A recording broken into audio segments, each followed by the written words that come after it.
सभी साथियों को मेरा नमस्कार। स्वागत है आप सबका आज 9 अक्टूबर के इंडियन एक्सप्रेस एनालिसिस में। Good morning everyone and welcome to today's Indian Express analysis. So let us begin without any further delay. पहले पेज पे हमारे सामने वर्तमान में हुए हरियाणा और जम्मू कश्मीर चुनावों को लेके खबर है, जिसमें बीजेपी ने हरियाणा में मजबूती के साथ अपना होल्ड करा है और जम्मू कश्मीर में एनसी नेशनल कॉन्फ्रेंस ने बहुत ही भारी मतों से इलेक्शन जीता है। उसके बाद कई आर्टिकल्स इलेक्शंस को कवर करे हैं, हम उन्हें इग्नोर करते हुए सीधे हमारे एग्ज़ाम पॉइंट ऑफ व्यू से इम्पोर्टेंट आर्टिकल्स पर ही रहेंगे। युगांडा को लेके ये पेज है, इसमें देखते हैं क्या लिखा है। Uganda the pearl of Africa, mountain gorilla, Uganda's most sought after tourist product. Experience gorilla attacking at the formidable Virunga mountain slopes in Gahinga National Park and Bindi Impenetrable National Park. Uganda is home to more than half of the world's mountain gorilla found on the Virunga mountain slopes of Gahinga National Park and Bindi Impenetrable National Park. तो चलिए इसी बहाने ये पता लगा कि mountain gorilla आपका Uganda में पाया जाता है, घाइंगा नेशनल पार्क और बेंडी इम्पेनेट्रेबल नेशनल पार्क में। Mountain gorillas are endangered, there are estimately 1063 in the wild और गवर्नमेंट इन्हें कंजर्वेशन के लिए प्रयास कर रही है। ये देखते हैं tombs of Buganda kings at Kasubi, inscribed at the UNESCO World Heritage List in 2001. The tomb remains one of the Uganda's most significant heritage sites and the popular destination. तो ये आपका टूम्स हैं बुगांडा किंग्स की कसूबी में, UNESCO की world heritage list में mention है। अब भारत और युगांडा के बीच में कैसे संबंध हैं, इसको लेके ये आर्टिकल लिखा हुआ है। Indian Uganda relations, the historical relations between Uganda, often referred to as the Pearl of Africa for its exceptional scenic beauty, diverse wildlife and hospitable people, and India traces back to late 19th and early 20th centuries. This connection primarily arose from the migration of Indian laborers and traders to Uganda. Over the years, these early connections laid the groundwork for a strong partnership that has since evolved. अब bilateral agreement engagements की बात करें तो Uganda और भारत के बीच में बहुत अच्छे संबंध हैं। 1965 से हमारे साथ दोस्ती बरकरार है, ठीक है, कई मुद्दों को लेकर। और 2018 में नरेंद्र मोदी जी प्रधानमंत्री हमारे गए थे युगांडा विजिट पे। इसके अलावा हाँ, 19 सेशन डाउन अलाइनमेंट मूवमेंट का भी युगांडा में हुआ था, कंपाला युगांडा की कैपिटल में 14 में। बाकी तो वैसे ही लिखा हुआ है। चलिए आगे बढ़ते हैं और आर्टिकल्स की ओर। चुनाव के बहुत सारे आर्टिकल्स उन्हें इग्नोर कर दीजिएगा, अगर आपको इलेक्शन लड़ना है तो इग्नोर मत करिएगा। और ओके, ये सब इलेक्शंस के हैं। इलेक्शंस वाले आर्टिकल्स आपको देखने की ज़रूरत नहीं है, एग्जाम पॉइंट ऑफ व्यू पे टिके रहेंगे। तो to accommodate startups, MeitY relaxes AI compute procurement norms. The Ministry of Electronic and IT has relaxed some provisions in its norms to procure computing capacity for artificial intelligence solutions. Under the country's ambitious ₹10,300 crores AI mission, a number of small companies had earlier raised concerns that some of the ministry's requirements were exclusionary and would benefit only big companies. कि जो मंत्रालय का startups को लेके रुझान है, उसमें कुछ कंपनीज़ ने ये छोटी कंपनी ने ये कहा था कि जो बेंचमार्क्स और कई चीज़ें हैं स्टार्टअप्स के लेकर, वो सिर्फ बड़ी कंपनियों को फैसिलिटेट करने के लिए है, ना कि छोटी कंपनियों को लेके। The relaxations come on account of reduction in the annual turnover requirement for companies or consortia looking to set up as data centers and the computing capacity itself. सरकार ने उसको एड्रेस करते हुए रिलैक्सेशंस दिए। The average turnover requirement for primary bidders has been lowered from 100 crores to 50 crores। मतलब अगर आपका annual turnover आपका 50 करोड़ है तो आप फिर यहाँ पे आके बिडिंग में अप्लाई कर सकते हैं डेटा सेंटर्स के लिए। ठीक है ना। The move is part of the rupees 10,000 crores Indian AI mission to establish computing capacity of more than 10,000 GPUs। तो ये भारत के कौन से मिशन के अंतर्गत हो रहा है? ये इंडिया AI मिशन के अंतर्गत हो रहा है, जो कि 10,000 करोड़ का है। और बाकी इसमें बातें लिखी हुई हैं।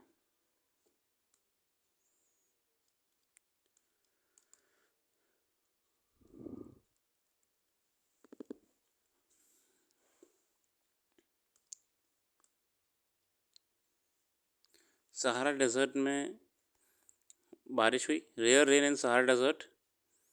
Man works on sand dunes next to lake caused by heavy rainfall in the desert town of Merzouga near Raqaidia, southeastern Morocco. The Moroccan government has said 2 days of rainfall in September had exceeded yearly averages. तो बढ़िया है, बारिश हो रही रेगिस्तान में।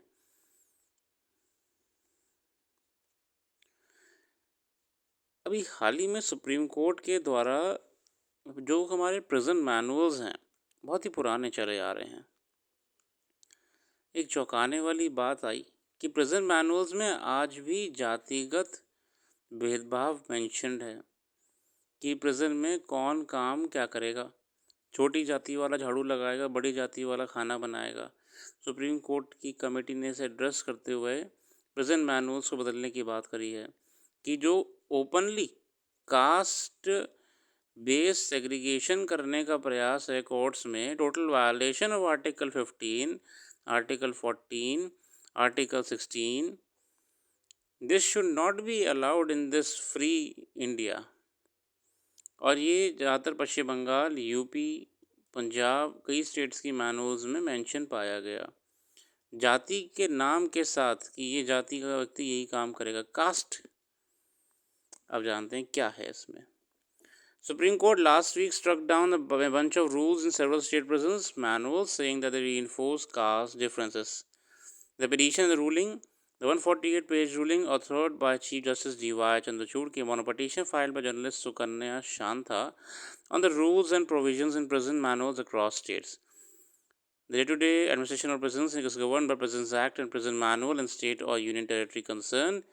The rule in question deal with the classification of prisoners and the prison work that is assigned to them. The court said manuals assigned to prison work in ways that they perpetuate caste-based labor divisions and reinforce social hierarchies. जातिगत भेदभाव। Madhya Pradesh jail manual का जिक्र हो रहा है। Presence में Mehtar community या schedule caste community है वहाँ की, specially assigned the work of cleaning the लैट्रीन्स।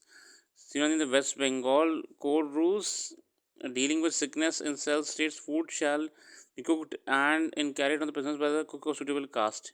मतलब खाना ये लेके जाएगा, खाना यही बनाएगा और झाड़ू पोछा ये लगाएगा। तो ये कास्ट बेस्ड सेग्रीगेशन चले आ रहे हैं, इसको सुप्रीम कोर्ट ने एड्रेस करा है।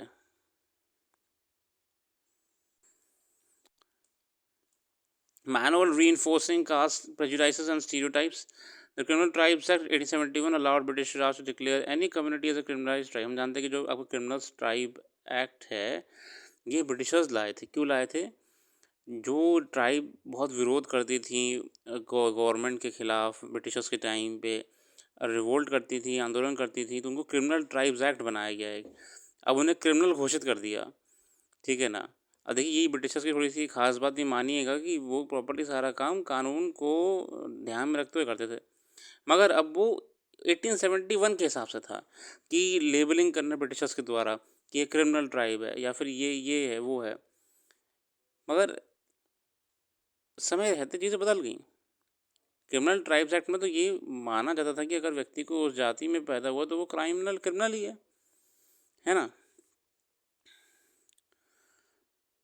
अब इसी में डीनोटिफाइड ट्राइब्स का criminal tribes become known as denotified tribes, बाद में जो क्रिमिनल ट्राइब शब्द को बदल के डीनोटिफाइड ट्राइब्स नाम से जाना जाने लगा है। The court use example of Madhya Pradesh where any member of denotified tribe may be treated as a habitual criminal subject to discretion of the state government. मतलब आप जो भी डीनोटिफाइड ट्राइब में नाम लिखे हुए हैं, अगर आप उस जाति के हैं तो भैया आप सो कॉल्ड क्रिमिनल ही माने जाएंगे। अब डिस्क्रिशन स्टेट गवर्नमेंट का as under 41। FR and prisoners violation, right to equality, ये देखिए वायलेट हुआ है ना आर्टिकल 14 का, सब लोग बराबर हैं। तो जाति के हिसाब से क्यों आप भेदभाव कर रहे हैं? राइट, आर्टिकल 15 वायलेट हुआ है, आर्टिकल 17 वायलेट हुआ है, abolition of touchability, a class of community accustomed to perform such duties और ड्यूटीज डिग्रेडिंग और menial character, right to life with dignity, article 21 भी अगर वायलेट हुआ है ना। हर किसी को जीने का अधिकार है, थोड़ी कि अगर कोई पर्टिकुलर जात का ही है तो उसे वही काम करने के लिए कहा जाएगा। And prohibition of force labour, और ये तो फोर्स लेबर ही है कि आप अगर उस जाति की हो तो आपको वो काम करना पड़ेगा। And these are the following articles which are concerning with this topic. This is very important one, ठीक है ना, इसको आप बिल्कुल ध्यान रखना इस वाला टॉपिक को। अगला आर्टिकल है smaller area sown ruined crop while tomato has hits ₹100 kilo. टमाटर भैया, टमाटर के दाम लाल हो गए हैं। The National Cooperative Consumer Federation of India, under the Union Ministry of Consumer Affairs, Food and Public Distribution, began selling tomatoes at a subsidized rate price of ₹65 per kg in Delhi.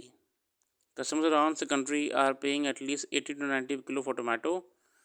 Consumer price data compiled by the ministry shows how average price on October 7 had increased significantly from a month ago, while the South Zone average price having almost doubled over this period. कारण क्या है, ये टमाटर इतना महंगा क्यों हो रहा है? Main reason for sudden price spike is lower than expected sowing and destruction of market ready crop in some part of tomato zone due to heavy rain. ज़्यादा बारिश होने की वजह से भी आपका बहुत नुकसान हो फसल को, और कुछ जगहों पे टमाटर की फसल ही कम लगाई गई थी। As of September 20, the total sowing of 1.98 lakh hectares of kharif tomato was supported far below the target. कम उगाया था की बार। Unlike onion, which has grown thrice a year, there is only Kharif and Rabi tomato.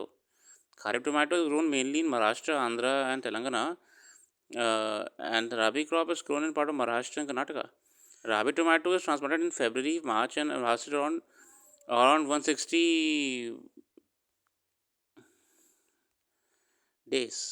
तो ये अपना रबी वाला है ना, रबी टोमेटो, ये is transplanted in February to March and harvested कब काटा जाता है आपका? लगभग 160 दिन के बाद काटा जाता है, हार्वेस्ट करा जाता है, निकाला जाता है। Kharif crop is transplanted after June July and the transplantation can continue till सितंबर।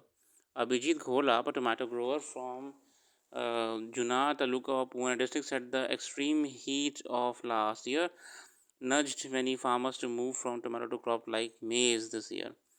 अच्छा, उन्होंने ये कहा कि बीच में अभी गर्मी बहुत पड़ी थी ना बीते महीनों में, तो फार्मर्स ने टोमेटो की जगह मेज़ उगाने को प्रेफर करा। अभी tomato crop could not withstand such temperature, क्योंकि टमाटर ना वो झेल नहीं पाता गर्मी। एरिया अंडर मेज़ in the country has gone up from 84 to 88, और मेज़ का उत्पादन इसमें बढ़ गया बहुत ज़्यादा। Resilience of crop in extreme weather and increased demand from grain-based ethanol manufacturers are reason for popularity of maize. Many farmers had complained of bacterial and viral disease attack on their tomato crop last खरीफ, और कुछ टमाटर पर ख़राब हो गए बीमारी की वजह से। अब प्राइस कब कम होने की उम्मीद है? The model price of tomato in the wholesale market of Pimpalgaon Baswant in Nashik is currently around ₹52 से 55 kilo. Prices are expected to stay at this level or even rise further in the coming days, Gholab and other farmers said. Fresh harvests in Nasik and Telangana after Dashera will supply the market for some time, but prices are likely to rise again as another supply squeeze follows. मगर अभी देखते हैं क्या रहेगा इसमें। अगला article अभी आपका, जैसा कि हम जानते हैं नोबेल प्राइज़ अभी दिए गए हैं, तो यहाँ पे उनका जिक्र हुआ है आर्टिफिशियल इंटेलिजेंस वगैरह में। This year Nobel prize in physics recognizes 2 scientist whose work laid the foundation of AI revolution, John Hopfield और गियोफ्री हिंटन, ठीक है ना। Making the brain, the big success of Hopfield and Hinton has been developing computer algorithms that mimic the functioning of human brain. तो Hopfield और Hinton साहब को धन्यवाद दीजिएगा। Computers were invented to carry out repetitive calculations based tasks that were too time consuming for humans, but very soon scientists began wondering whether machines could also made to do things that humans seem to be far better at remembering. AI has become common parlance। हम जानते हैं कि AI पर बहुत अच्छा काम करा इन लोगों ने, और इन्होंने मशीन को उल्टा सिखाई दिया। पहले क्या, मशीन पहले सिर्फ एक मशीन थी। पहले मशीन क्यों थी? आपने जो भी कमांड मशीन को दिया, मशीन अपने सेट स्टैंडर्ड्स पे उसे करा, आपको लौटा दिया। मशीन ने इसमें अपना दिमाग नहीं लगाया, मशीन ने उसी सेट ऑफ रूल्स का दिमाग लगाया जो उसमें फीड करे गए हैं। हॉपफील्ड हिंटन ने ये देखा कि क्यों ना मशीन भी अपना दिमाग लगा ले तो हमारे लिए काम आसान हो जाएगा। तो उन्होंने मशीन लर्निंग ट्रेनिंग करा करा के मशीन को ऐसा कर दिया कि आप उसे डेटा फीड कर रहे हैं और मशीन ऑटोमेशन से उसे और बेहतर भी कर सकती है, उसको मल्टीपल टाइम एग्जीक्यूट भी कर सकती है और उसके मोस्ट पॉसिबल आउटकम्स भी आपको बता सकती है बिना आपके कोई फर्दर कमांड दिए। तो Hopfield network process information using entire network structure and not its individual constituents. This was unlike traditional computing in which information is stored or processed in the smallest bits. उन्होंने मतलब multiple data broad machine learning पे ध्यान दिया है, deep learning. इसमें detail में पढ़ी गया था, आपका टाइम वेस्ट हो जाएगा वरना। Deep network, deep thinking, deep machine learning, इसी के साथ आज के लिए रखते हैं। बाकी जो भी करंट अफेयर्स यहाँ पे डिस्कस नहीं कर पाए हैं वो हम अपनी वेबसाइट पर डाल देंगे। वेबसाइट का लिंक डिस्क्रिप्शन में मौजूद है, एक बार ज़रूर विज़िट करिएगा। Thanks for giving your precious time. Have a very very nice day.